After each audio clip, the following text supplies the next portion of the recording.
obviously, great win for our basketball team. We have a lot of respect for them. They've been on a hot streak here other than their loss to Bakersfield. They've won 5 out of 6 or 6 out of 7, one at Minnesota, one at Milwaukee the other night. It was a really good basketball team that won in Madison. So we have a lot of respect for them. They're really good offensively. We knew that coming in. Having said that, I think, all of us realize we've got to be a lot better defensively than we were today. I didn't think we were very good at that end. So we got to try to keep improving there and keep beating that drum. It's got to be more important to us. But offensively, I thought we did some really good things. We shared the ball. We had 23 assists, 4 guys in double figures.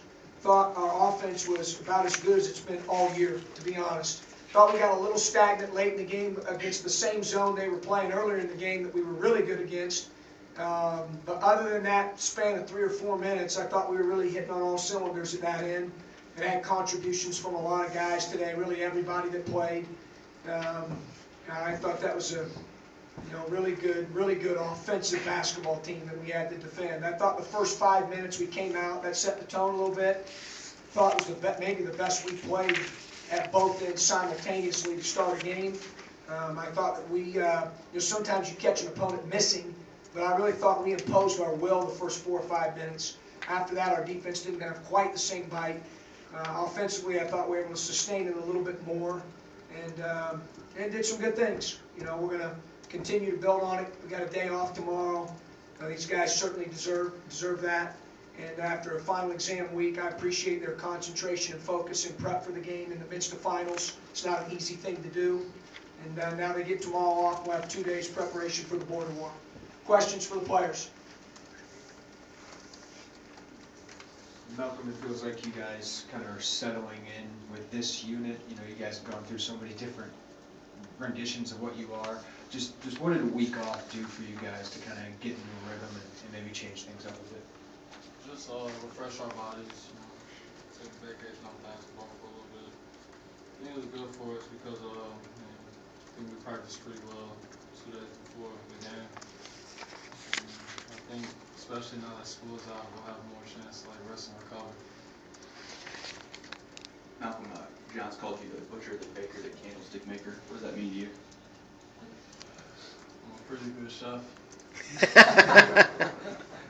I know that's not true. He don't cook anything, dude. Can he cook? Wow. Alright. I don't know. To be honest, I don't really think too much of it. I think that says a lot, just that he has a lot of trust in me, along with the team. They expect me to do a lot, and I expect myself, so I place those standards. They always say these points don't really mean anything to me. I was actually pretty upset at the end of the game just because I think we made it a closer game than what it needed to be. I think we showed signs that we can be a pretty good team, especially the first 4 minutes of the game. We imposed our will. We just got to do that whole game. Malcolm, a lot of people with different points, but you had 5 assists in the first half, 11 rebounds. Just what's clicked for you to become this all-around player that this team kind of needs you to be? I say just not forcing the issue. I say this year compared to my freshman year, I think I'm a lot more people scouting reports, so defense is gonna probably focus on me every time I have the ball. My job is not to force anything, but just to make the right play, every play.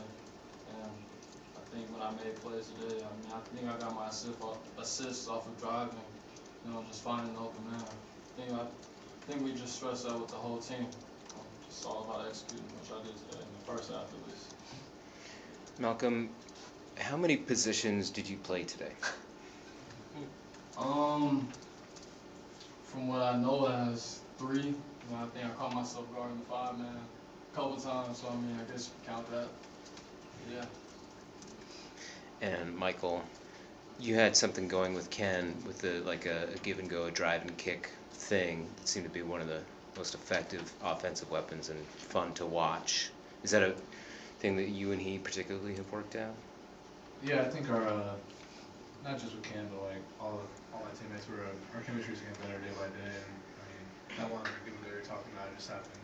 He went back door and I saw him, so I found teammates gonna cut out in the finals. I guess for either of you, Malcolm and Coach, we'll talk about imposing will in the first 5 minutes of the game. What was different after that where maybe the defense just wasn't quite as locked in?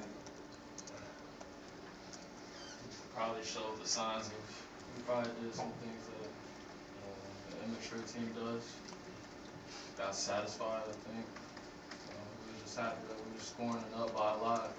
We were satisfied with being up by double digits. Instead, we just got to learn how to just take teams out the game, just take their will out the game. I say credit to Casper. I think he hit a lot of threes to keep him in the game in the first half. And then I think Burnett, he made a lot of plays for his team to keep it close in the second half. So, I mean, it's just something we got to learn and improve on. I'm glad we got the win. It would have been bad if we lost this game, especially because we just couldn't close the game out. Where does that killer instinct start? Is it defensively? Defensively, for sure. People say we made our first few shots here and there, but to be honest, I think our offense came from our defense. And the first 4 minutes, when we came out fired up, ready to guard defense, it built up our offense.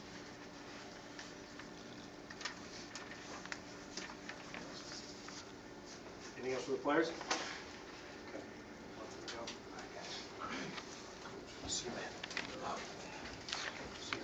Questions? Thanks, guys. Offensively, it seemed like you used more of a kind of a 5-out look and didn't have Finke in the post as much today. Was that by design, or was that just the way the game flowed? We still had him down there some, but some of the things we ran obviously take advantage of his skill set beyond the perimeter. So there were some things that we ran, some pick and roll things that we ran to put him in what looked like and appeared to be 5-out formations or alignments at times. I thought it was pretty good for us, and I think it's something that we've been tinkering with a little bit more. This week was the first time we really got to make any adjustments post-Mike Thorne, to be honest. All of a sudden we find out on Sunday night he's out. We got 2 days we're playing Notre Dame. Then it's 2 days we're playing Western Carolina.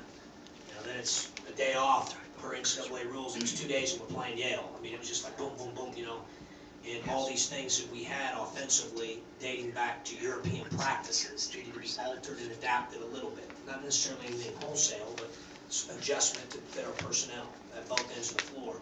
This week was the first time we had a chance to actually legitimately work on those things. And I thought that helped us in addition to what Malcolm said, where we were able to take a couple of days off and get guys mentally and physically refreshed. It certainly helped us on the offensive end. I'm going to watch the film and probably wonder how much it helped us on the defensive end, but we'll take a look at it. John, kind of like I asked Malcolm, I mean, we know he can score, but he's playing like your Denzel Valentine right now, almost has to kind of do that. When did he kind of understand that, or when did that click with him? I think he's just playing at a high level. There's times where I want even more out of him, Jeremy, as crazy as it sounds. And I know the stat sheet shows that he produced at a pretty high level, but I need him to spearhead, him and Ken and Jay, those guys that have been here for a while. They got to spearhead our defensive effort as well. And obviously a part of that's defensive rebounding, so I'm glad to see he got 11 defensive rebounds. That's a huge thing for our team with a couple of the guys that we got out. So I thought that was good. Obviously he's talented. I don't want him relaxed. I always want him on edge. So I'm in his ear a lot.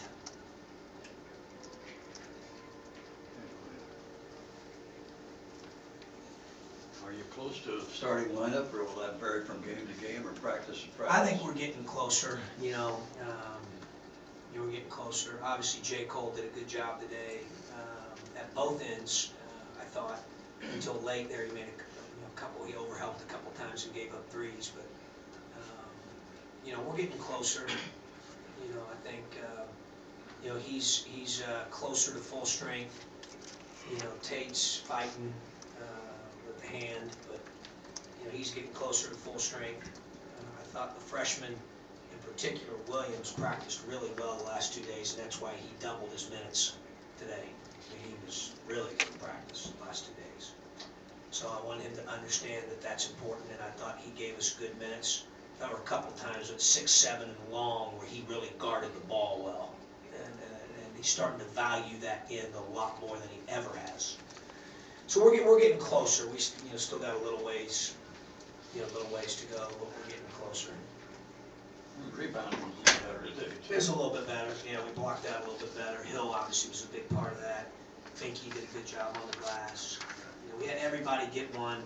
Tate played 10 minutes and didn't get any, and then obviously Jordan and Austin played 9 and 5. But we're challenging everybody that when we pick up the stat sheet, regardless of how many minutes you play, that you at least have one or more defensive rebounds. All guys.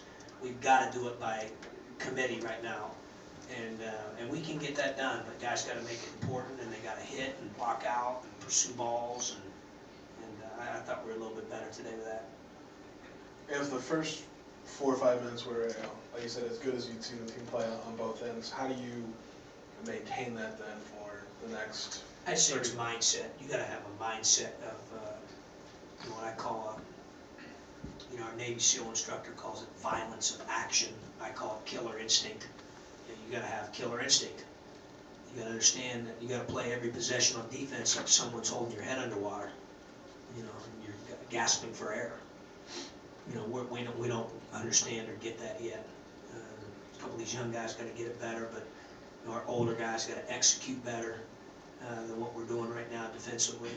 We got to be more consistent on that end of the floor, and our positioning's got to be perfect. And we're getting a little bit closer there, but I thought we got spread out a little bit too much at times. But we'll take a look at it and see how we can get better between now and Wednesday. John, Craig Smith said that when he's got your team, Malcolm looks like the guy that the rest of your team looks to at times during games for maybe to steady things down or for stability or whatever. Is that the role? I know that vocally that's not natural for him, maybe a little out of character, but is he bounding more into that? Yeah, him and Ken, obviously. Those two guys have a lot of experience. They're both really good players. We expect a lot out of both guys at both ends of the floor. Malcolm makes pretty good decisions. I do. He said it, and he's right. I trust him. Obviously we call his number a lot late, and he did a good job making guys better or getting quality shots up on the rim himself or getting to the free throw line. He's kind of grown into that. It's come a long way from about this time 2 years ago. They hit 41% from three, again kind of an issue with, and it's not just the percentage, they get a lot of threes off, getting 27 off. Which concerns you more, the percentage they're making or the number they're getting? Yeah, both. For sure, both. John, you talked about killer instinct when you have a lead like that, in closing games. Since it is kind of instinctual, how or when do players kind of figure that out? That's a $1 million question. I mean, if all of us can figure that out as coaches and how to inject that into our team, we'd all do it. I think part of it is youth. I think part of it is a mindset, a grit, a toughness. You got to care about it, at a really high level. And I think right now we've got a lot of players that need to care as much or more about the defensive end as the offensive end. Doesn't mean we're playing selfishly right now. I think it may be about as unselfish as we played in 4 years. It's good at ball movement and all that's good, but they got to value that other end. That's what made Ed Wu special. For all those fans that maybe didn't appreciate him, and now they appreciate him a lot more. That's what makes Abrams Abrams. Abrams gets ticked off when a team scores 2 or 3 times in a row. It bothers him. He wants to fight you. We need some guys taking that disposition. Coach, do you like how your offense is coming together now? Yeah, Of, for sure, yeah. Milan? Yeah, they're getting better. Starting to get in sync. I think Jeremy or somebody up here mentioned it. The fact of the matter is we've now had 2 or 3 games finally where there's been at least some type of continuity with the lineup and rotations and guys playing together. And there's a little bit more synchronization for sure. That's been helpful on the offensive end. Finke mentioned that a little bit as well. The last 2 games, you'll take notice of like a 20-2 assist to turnover ratio. Yeah, it's amazing. Yeah, they're really embracing their role. K. Lou's playing at a high level right now. I mean, I think think he's starting to get more comfortable. You know, Jalen is really, I appreciate him because he's battled his butt off to play after the open dislocation.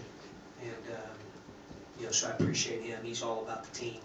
And, but you're right, those two guys together, you know, they've had a heck of an assist-to-turnover ratio here lately, and we're going to need to continue to do that.